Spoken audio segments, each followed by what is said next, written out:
eh, recordar aquel tiempo donde Jesús visitaba un pueblo, ¿verdad? Se movía él, empezando su ministerio. Y cuando ya era conocido por lo que él hacía, los milagros, los prodigios, los sermones, eso iba de boca en boca, ¿verdad? Y llegaba a muchas ciudades. Así es que cuando él era anunciado que iba a visitar en algún lugar, y más aún de que él iba a dar un sermón, unas palabras en algún lugar, ahora pónganse en lugar de esas personas que en ellos había hambre y sed de Dios, personas que estaban alejados, ¿verdad? Porque no podían seguir las doctrinas que mostraban los fariseos, los escribas en aquel tiempo. Se sentían indignos porque no podían conllevar en sí con su vida lo que la ley exigía.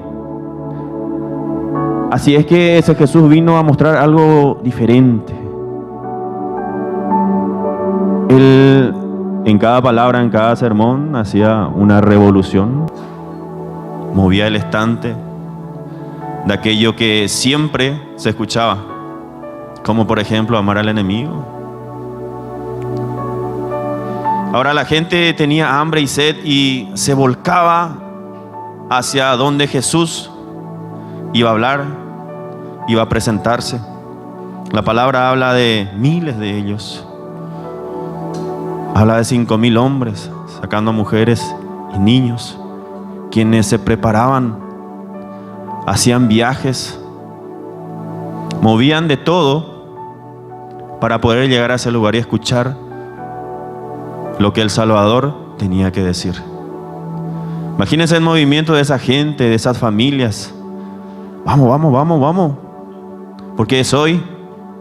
Prepárense, hijos, prepárate, esposa. Desamparados, mentirosos, ladrones, personas angustiadas, amargadas, personas con gozo, quienes estaban bien, todo, absolutamente todo. Se iban y se congregaban en un solo lugar, aguardando la palabra de Jesús, expectantes, con las expectativas inciertas de saber qué diría ese Cristo, qué me podía ofrecer, porque yo tenía conmigo llevando cosas que no tenían respuestas, enfermedades, desaciertos y muchas otras cosas que nosotros los humanos sentimos en nuestros corazones. El poder escuchar el mensaje de Cristo tiene que llenar nuestras expectativas. Tiene que ser un deseo innato de parte de nosotros. Tenemos que ser radicales en que hoy es un día especial. Hoy es el día del Señor. No es un día más, no es un sábado más, no es un culto más, no es el templo, no son los arreglos, no son los hermanos. Sino que en mi corazón yo tengo que estar expectante y decir, hoy el Señor me va a hablar. Hoy yo voy a recibir de parte del cielo lo que verdaderamente necesita mi vida. Abrazar eso, abrazar ese momento. Y que nada impida eso. Porque vaya que vamos a tener distracciones. Es inevitable. Las vamos a tener. Pero si nosotros somos radical y me planto en lo que yo quiero y quiero eso que el Señor me quiere dar, las cosas van a cambiar. Principalmente mi vida. Amén. Estamos en una serie hablando acerca de cómo retomar la confianza en Dios, ¿verdad? Se ha hablado en varios mensajes, ¿verdad? Acerca de qué tenemos que hacer, cómo tenemos que presentarnos, qué es lo que debemos de hacer para que nosotros volvamos a retomar aquello que Dios quiere que nosotros tengamos. Aquello que no se debe de cortar por las situaciones que se pueden venir en nuestras vidas. Amén. Tengo una anécdota cuando era estudiante de secundaria. Arrancaba creo que ya el mes de abril, las clases empezaron y Hubo 3 compañeros nuevos que llegaron un lunes. Iban a ser nuevos compañeros de nosotros. Y ustedes saben que en la etapa de la adolescencia, porque era 8º grado, éramos adolescentes todavía, nuestra mente se revoluciona. Los hombres a lo menos estamos medio bobonchos en esos tiempos. Y eran 2 compañeros, 2 hombres y una compañera. Ahora, esta compañera tenía una particularidad. Tenía un tono de piel bastante oscura. Parecía un hindú, el color de piel así. Y eso para ella y para los demás fue motivo de burla. Los primeros días, yo me pongo ahora en su lugar y creo que fueron muy pesados. El llegar a ese lugar y ver miradas de rechazo, ver que nadie se sienta o trata de hacer amistad contigo, creo que ha de molestar. Pasó una semana, las cosas seguían igual. Ahora, y yo tenía compañeros, hombres, que en esa edad uno, se fija en la belleza de la compañera y cosas así. Y viceversa, me imagino. Y la mayoría de mis compañeros siempre decían, qué fea, mira, tono su piel, ¿cómo puede ser? Bajita, chaparrita, con ese color de piel. ¿Quién la mirará? Ahora, una compañera que no se animó, pero se acercó a mí y me dijo, qué triste ha de ser lo que a ella le está pasando. Ya van pasando una semana y no veo que ninguno de nuestros compañeros a ella se le ha acercado. Y tomé el coraje yo. Me acerqué a ella.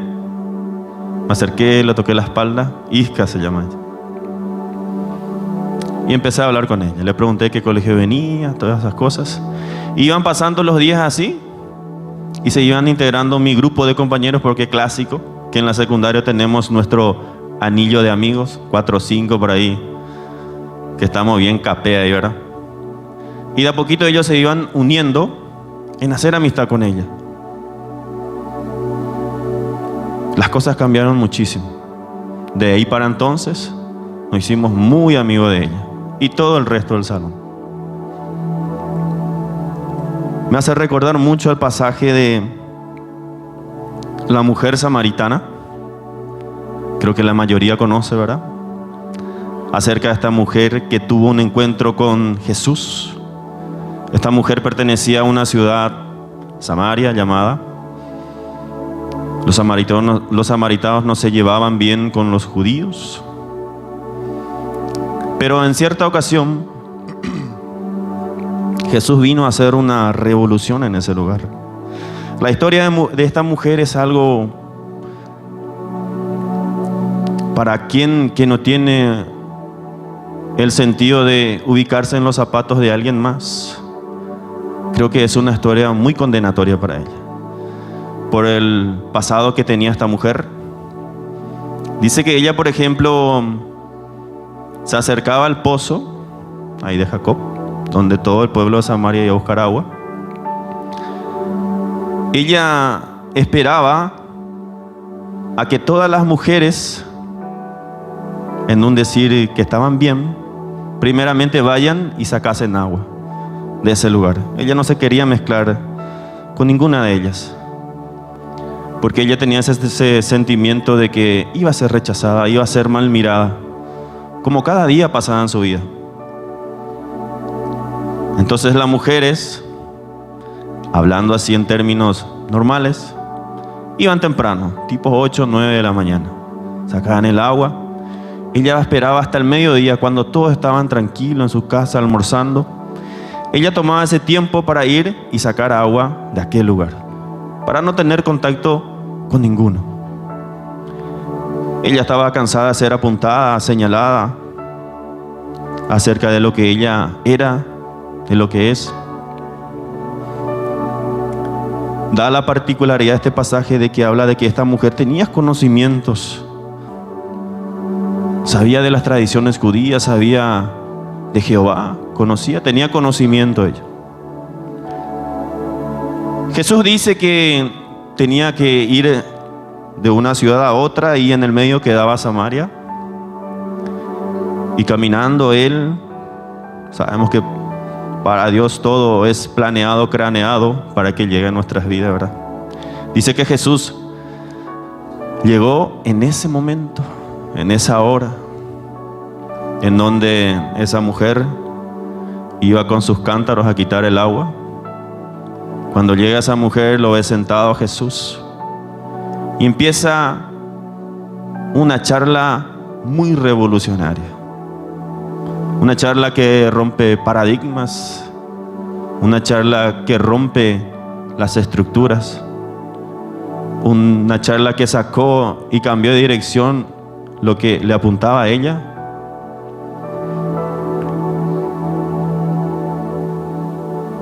Y esta mujer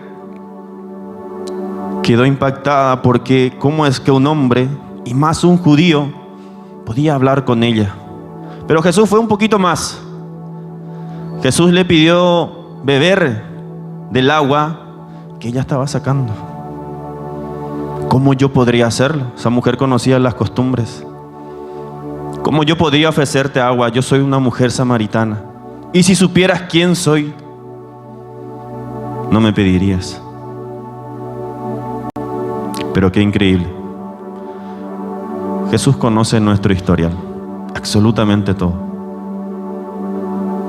Nosotros pensamos que quizás guardamos algunos detalles de lo que pasa en nuestras vidas, pero increíblemente estamos expuestos absolutamente todo delante de Él.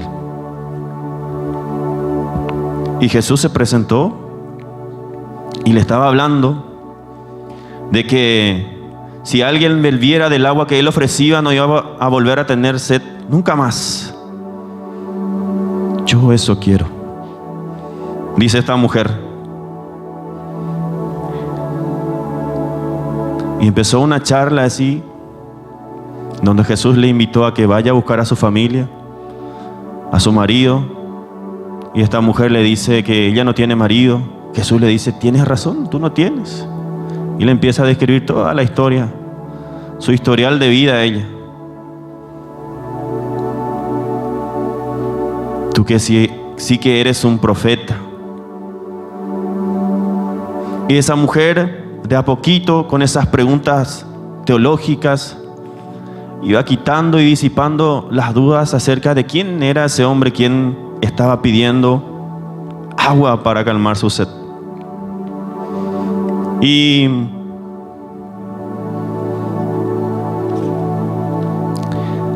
se presentó como el Cristo. Se presentó como la esperanza. Y lo más llamativo de este pasaje es que esa mujer, con todo lo que sabía, más sumado toda la experiencia de vida que ella tenía, se sentía tan distante de Dios, tan alejado. Y ella se sentía una persona indigna de poder acercarse. Ella no encontraba las formas, los métodos. Y era inalcanzable ir a Jerusalén, porque ella era una samaritana, ir al templo y buscar de su Creador. Eso era tan lejano para ella. ¿Te imaginaste en tu vida algo lejano que vos decís, jamás podría alcanzar esto? O sea, una cosa material o algo. Esa mujer se sentía de esa manera. Y fueron las palabras de Jesús que cambió totalmente esa forma de pensar.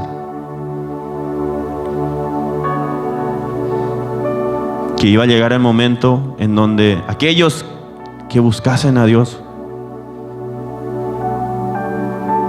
ya no iba a importar un templo, ya no iba a importar los fariseos, aquellos quienes eran dueños de la palabra, quienes podían predicar, hablar. Eso no iba a ser un impedimento, sino que Dios ya se iba a presentar por medio de él como alguien vivo, alguien para todos, alguien a quien podíamos adorar en espíritu y en verdad. Y esa mujer creyó eso en su corazón, llenó todas sus expectativas.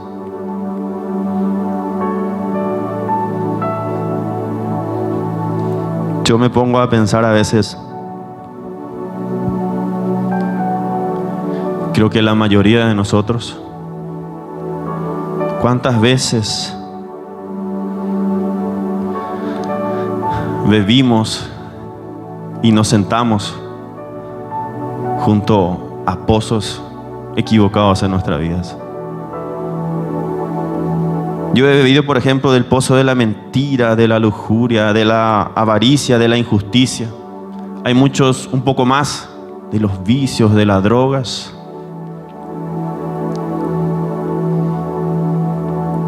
¿Quién de nosotros no ha estado en condiciones igual o peor que esta mujer? Sintiéndonos indignos de poder acercarnos a Dios a causa del pasado que tuvimos. Pero Dios es fiel. Dios es fiel. Jesús llega a nuestro encuentro, claro que sí. Ahora, cuando esta mujer recibió el agua de vida que Jesús estaba ofreciendo, porque ella entendió y comprendió qué era lo que ese Cristo le estaba ofreciendo a ella. Ella entendió, asimiló, abrazó eso en su ser, creyó en su corazón de que Él era el Señor. Esa sed fue saciada en ella. Pero no quedó ahí.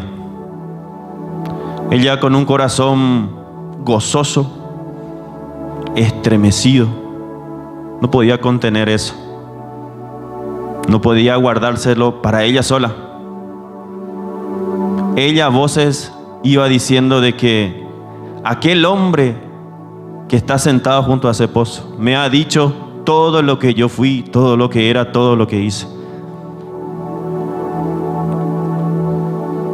Y esto lo tiene que saber alguien más. Tengo una pregunta para vos. La cruz,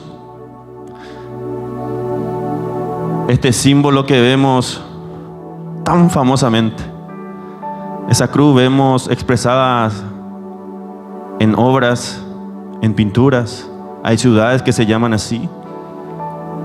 Todos los templos tienen una cruz. En ella hay crucifijos. Algunos más locos hacen tatuajes. Es un símbolo mundialmente conocido, la cruz. Todos saben qué pasó en esa cruz, que Jesús dio su vida en esa cruz. Ahora, ¿qué significa ella para ti? Pastor, ¿tenés la Biblia en ese lugar? Filipenses 2, del 5 al 8. Vamos a ir en ese pasaje. Aquellos que lo tengan, lo pueden tener a mano. Amén. La cruz, ¿qué significa para ti?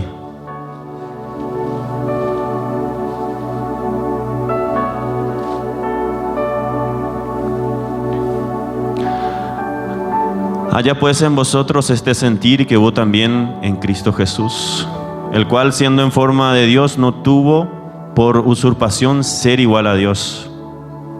Hasta el 8, pastor. Hasta el 8.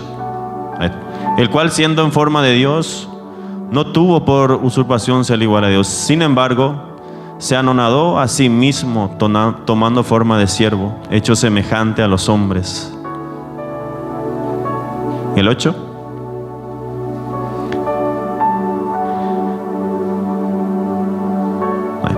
Y hallado en la condición como hombre, se humilló a sí mismo, hecho obediente hasta la muerte y muerte de cruz. Este pasaje nos hace entender, ¿verdad?, que Jesús se despojó de toda su gloria. La palabra habla de que Él vino a la tierra siendo 100% Dios, 100% hombre. Por eso manifestaba siendo Dios los milagros, las señales, las maravillas. Pero siendo hombre también expresaba tristeza, dolor, quebrantamiento. Y siendo hombre fue crucificado en esa cruz. Siendo hombre, Él sintió el rechazo, el oprobio. Él sintió los clavos. Él sintió la lanza en su costado. Sintió esa corona de espina cayendo sobre su cabeza. Sintió la burla. Siendo hombre, por cada uno de nosotros. Vino a humillarse a sí mismo para que nosotros tengamos perdón de pecados. Y no solamente eso, sino que creyendo en lo que Él hizo en la cruz, tengamos vida eterna junto a Él. Amén. Ahora, ¿qué exige la cruz? ¿Qué exige la cruz para uno? ¿Qué exige la cruz para mi vida? Porque Jesús vino a ofrecer su vida en aquel lugar, hizo lo suyo. Yo lo he recibido, pero hay algo que exige la cruz en nuestras vidas. El libro de Juan 4:28. ¿Tenés a mano, pastor? Ahí está. Este es el pasaje de la mujer samaritana, dice: entonces la mujer dejó su cántaro y fue a la ciudad y dijo a aquellos hombres. Ahora, el 39. Y muchos de los samaritanos de aquella ciudad creyeron en él por la palabra de la mujer, que daba testimonio diciendo que me dijo todo lo que he hecho. ¿Qué exige la cruz? Esa representación de que la mujer dejó su cántaro en aquel lugar significa de que esa mujer entregó absolutamente toda su vida en las manos de Jesús. Y automáticamente ofreció su vida al servicio y la misión del Evangelio. Esa mujer, sin perder tiempo, corriendo fue hasta aquella ciudad. Y así como dice el versículo 39, ella, me imagino, con voces, con gozo, sin temor, sin vergüenza, empezó a anunciar lo que ella había recibido en aquel encuentro con Jesús. Tal fue el impacto que dice ahí, muchos de los samaritanos, quienes estaban en esa ciudad, creyeron por el testimonio de lo que ella estaba dando.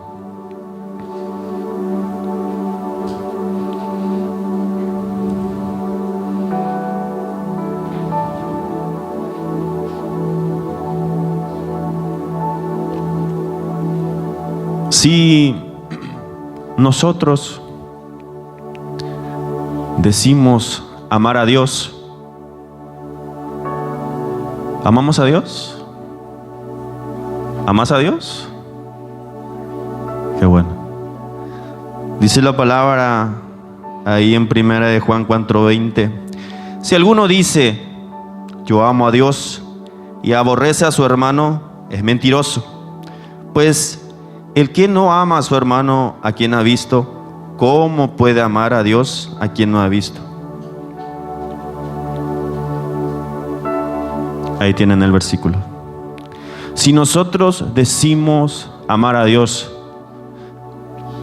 tiene que ser inevitable en nuestras vidas amar al prójimo. Sea quien fuese, sea la condición que tenga, sea aquello que te ofrezca, bueno, malo, malísimo, es a quien tengo que amar.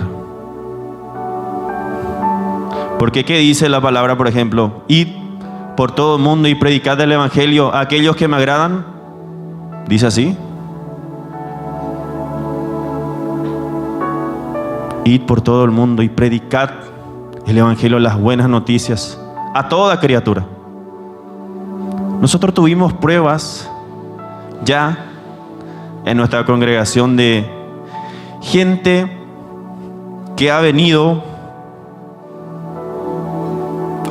así por entrar nomás, gente de muy mal aspecto, gente que está sobrepasada en sí, gente con un olor terrible, que era imposible acercarse.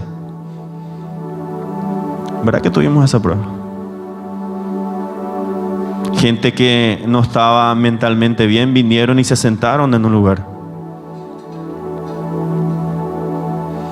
Ahora, ¿hasta qué punto nosotros podemos llegar con esas personas?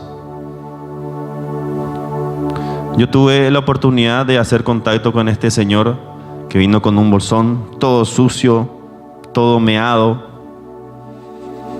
pero tenía sus funciones cabales. Y entablé con él una conversación, le invité yo. Que los sábados teníamos culto, de que tenía que venir, de que es bienvenido en ese lugar. Aquel prójimo solamente ofreció una sonrisa y se marchó. Pero hemos tenido varias y la congregación, yo creo, que ha respondido.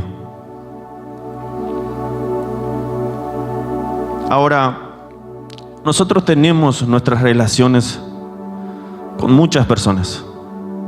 Quizás con alguna de ellas no tan buenas. Jesús dice que nosotros tenemos que llegar absolutamente a todos ellos. Debemos de amar, debemos de velar, debemos de presentarle a ellos esa verdad que nosotros tenemos, que es el Evangelio de Jesús. ¿Estamos cerca de la gente que necesita a Dios? ¿Estamos cerca de ellos? ¿A cuántos conocemos quienes no están ni tantito de cerca de Dios? ¿Verdad que conocemos a muchos de ellos?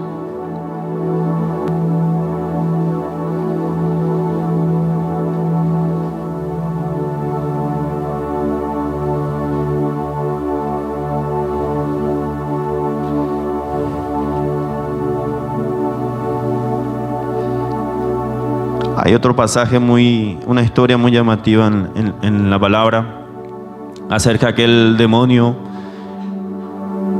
ese conjunto de demonios que estaban manejando la vida de aquel hombre, el hombre de Garadero, ¿verdad? Y relata de que Jesús cruzó del otro lado del río y se encontró con ese, saliendo y echando voces, aquel hombre que vivía en un sepulcro, que no había cadenas que podía contenerle a él. Esa persona era solitaria, esa persona no tenía familia, esa persona estaba tan distante de recibir un abrazo, una mirada de atención, unas palabras dulces, absolutamente solo, paz. Jesús llegó a aquel lugar y lo miró con compasión y actuó. Lo liberó. Y si no estoy equivocado, creo que llegó a ser la primera persona ungida por el propio Jesús. ¿En qué sentido? En que Jesús mandó a esta persona libre, nueva, con nueva vida, a predicar acerca de sus testimonios. Y la palabra habla de que tenía un buen trabajo, porque tenía que ir a 10 ciudades a hablar acerca de lo que le pasó. Imagínense lo que Jesús hizo. Imagínense la revolución, imagínense la incógnita que ha quedado en sus discípulos y aquellos que fueron partícipes en ver ese milagro en la vida de ese hombre. Yo creo que la mayoría de ellos conocía acerca de este hombre. Una persona endemoniada, que vivía en un cementerio con los sepulcros, en la oscuridad. Imagínense esa vestimenta, esa pinta, y que Jesús venga, lo sane, lo limpie, pero que no solamente quedaba ahí. No solo eso.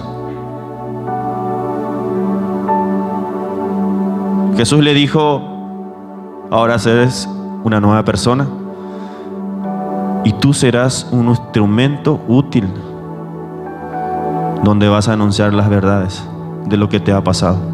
Y aquel hombre fue porque entendió de que era importante para Jesús, así como sos importante vos, y es tan importante aquel que está afuera esperando conocer de la verdad. Jesús dijo que vino junto a los injustos. No habría necesidad de estar con los justos.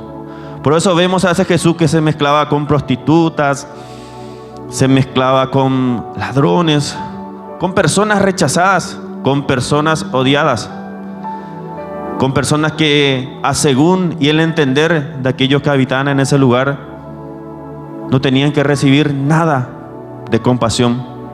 Pero Jesús vino por ellos. Jesús a esas personas se les ha acercado.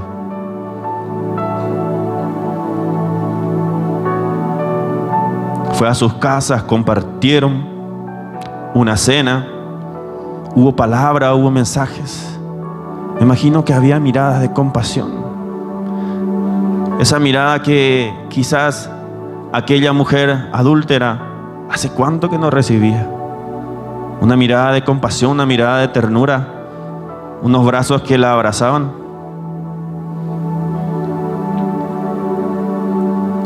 ¿Cómo cambia la perspectiva de uno, me imagino? ¿Cómo cambia la mentalidad de uno cuando uno recibe amor? Y no un amor cualquiera, un amor perdonador, un amor que ofrece algo nuevo, un amor que puede